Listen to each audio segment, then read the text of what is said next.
guys, it's Luch, and this week I want to tell you about a documentary I saw on Netflix about ZZ Top. It's called ZZ Top, the Lil Ol' Band from Texas. And maybe you think there's not a whole lot to learn about ZZ Top. It's like, we got your beards, we got your furry guitars and that stupid car, but there's a lot more.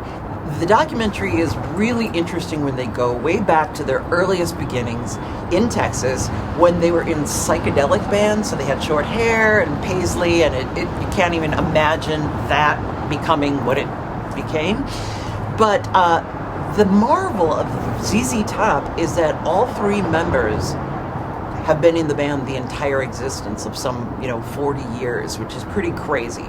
It goes from their days as a bar band to then, of course, inevitably somebody had to go to treatment, and they took a little time off, and then, of course, in the 2 years they took off, they all scattered and went to different places, and none of them shaved in 2 years. So there's the legend right there. But one interesting thing is Billy Gibbons took off to England right as punk rock was hitting and found it highly influential, which may be harder to hear in their music.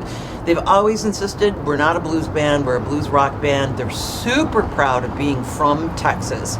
And the talking heads that are in the interviews are people like Josh Homme of Queens of the Stone Age and Billy Bob Thornton, the actor, and just the highest praise for these guys. So it's super cool. The best part is that when MTV first launched, one of them or two of them were actually just stumbled upon it, and they thought it was just a really long music special.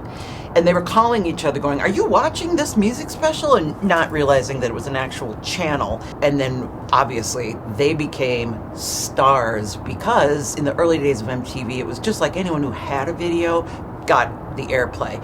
They were rocketed into huge stardom, and the rest is history. It's all very interesting, and if you're at all interested in seeing what they looked like without beards, and interestingly enough, the drummer, whose name is Frank Beard, is the only one who doesn't have a beard.